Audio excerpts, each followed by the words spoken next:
Wala nang maraming paligoy-ligoy pa, diretso sa punto na. Maiksi lang ang komentaryo, pero diretso sa punto. Maraming kuro-kuro, may tiwali, may totoo. Dito, sa puntong diretso tayo. Punto, diretso.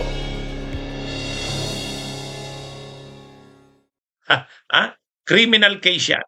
So, ang tanong ngayon, hindi ba immune from suit ang Vice President? Hindi po.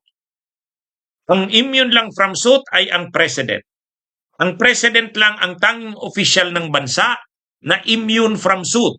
Anong ibig sabihin ng immune? Hindi mo pwedeng kasuhan. Civil case, criminal case, hindi pwede. Bakit President hindi pwedeng kasuhan? Mga kabunyog, imagine ninyo kung ang presidente ng bansa kakasuhan mo. Di ba nakakahiya naman yun? Nakakahiya naman kakasuhan mo ang presidente. Di ba? Parang ang president kasi, head of state saka head of government. Sa atin, head of state yan saka head of government. Sa ibang bansa, hindi. Halimbawa, sa Great Britain, ang head of state nila, si King Charles. Ang head of government nila, Prime Minister.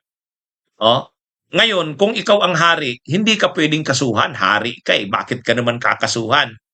Dito sa Pilipinas, ang head of state natin ang president. Pwede bang kasuhan ang presidente? Hindi, kasi siya yung pinakamataas na natin, pinuno. Nakakahiya sa bansa natin kung kakasuhan mo ang presidente. Kaya immune from suit ang president. Pwede mo siyang kasuhan, patapusin mo muna ang termino niya. Patapusin mo muna ang termino niya. Yan yung diyan.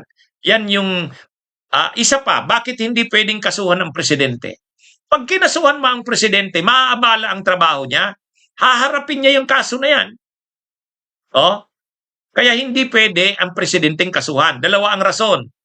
Una, respeto sa pagkapresidente. Yan ang ating simbolo ng bansa. Nakakahiya sa dignidad, reputasyon ng presidente pag kinasuhan mo siya ng kasong kriminal o kasong civil. Kaya civil case man o criminal case, hindi pwede ang presidenteng kasuhan. Immune siya from suit. Paano ngayon kung may nagawang masama ang presidente? Impeachment. Tatanggalin mo siya sa pwesto. Tanggalin mo siya sa pwesto. Yan yung nangyari kay Erap, impeachment. Ngayon, pag natanggal na siya, saka mo siya kasuhan. Yun nangyari kay Erap din.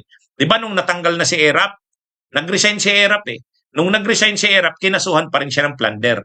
Na-convict si Erap sa plunder Si Duterte, tingnan nyo ngayon. Matapos na ang termino niya, nandun na sa ICC. Hindi na siya immune from suit. Kahit sa Pilipinas, halimbawa, sino pa bang mga presidente ang nakasuhan? Si Gloria Arroyo. Si Gloria Arroyo, di ba? Pagkatapos ni Gloria Arroyo, nakasuhan siya. Plunder din yon. Plunder din yung kay Gloria. Kaya na-acquit siya panahon ni Duterte. Panahon ni Pinoy, nakasuhan si Gloria. Bakit nakasuhan si Gloria? Hindi na siya immune from suit kasi tapos na yung pagka-presidente niya.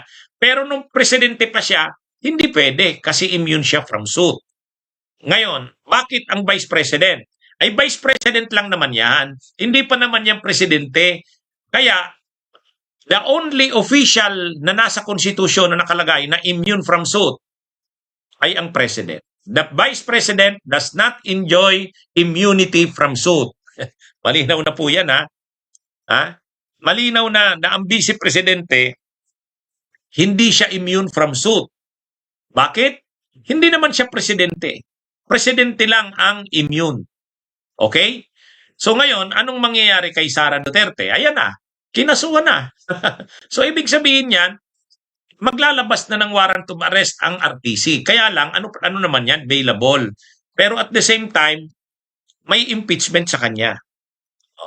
Ngayon, halimbawang matapos na ang impeachment sa kanya, dalawang bagay ang mangyari sa impeachment. Pwede siyang makonvict sa impeachment, ibig sabihin tanggal siya sa pagka-vice. Hindi na siya pwedeng tumakbo.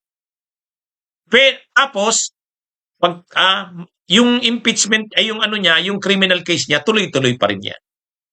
Ngayon, paano kung ma-acquit siya sa impeachment? Ganun pa rin. tuloy-tuloy pa rin yung trial niya doon sa criminal case niya, yung grave threats. Ngayon, bakit kasi ang Vice President hindi immune from suit? Maraming officials ng bansa, from Vice President, senators, kahit pa kayo mga justices kayo ng Korte Suprema, hindi kayo immune from suit. Pwede kayong kasuhan. Anong example niyan? Tingnan nyo si Marcoleta. Si Marcoleta, hindi yan immune from suit. Nakasuhan nga eh. Si Cayetano, hindi immune from suit. Kaya, pag wala kang immunity from suit, pwede kang kasuhan. Kaya lang, pwede ka lang matanggal sa pwesto through impeachment. Yan yung kasi impeachable official. Pero yung mga senador, hindi impeachable official yan. Ang members of Congress, House of Representatives sa Senate, hindi yan impeachable official. Pwede yang matanggal kahit hindi impeachment. Halimbawa, si Kiko Barsaga, di ba natanggal? Paano sila tatanggalin? Ano lang, Ethics Committee. Ethics Committee, pwede silang matanggal. Kaya lang, ang kailangang boto sa Ethics Committee, 2/3. 2/3 ang kailangan sa Ethics Committee. Kaya ito mga kapatid, so linilinaw natin, ang Vice President hindi immune from suit. Ang President lang ang immune from suit. So, nasagot naman natin na yung tanong na yan. Mga kabunyog, mga kababayan. So, itong nangyari kay Sara Duterte, kinasuhan sa RTC, hindi po yan unconstitutional. Kasi ang President at lamang ang nag-i-enjoy ng immunity from suit. Pero, ang President, ang Vice President, impeachable official. Ibig sabihin, hindi mo sila pwedeng tanggalin, pwede mo lang silang tanggalin sa pamamagitan ng impeachment. Yan yung kasi impeachable official sila. Pero ang mga senador, kongresista, hindi yan impeachable official. Pwede silang tanggalin sa pamamagitan ng pagpa-file ng complaint sa Ethics Committee. Katulad ng nangyari kay Arnie Tevez, di ba? Natanggal si Arnie Tevez. Yan? Sa impeachment, sa lang yan? Ethics Committee.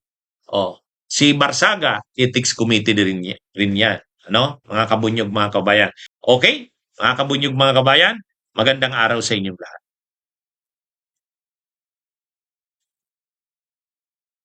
Bunyog, bunyog, halikan na kasama ka. Bunyog, kapag buklod ay may pag-asa.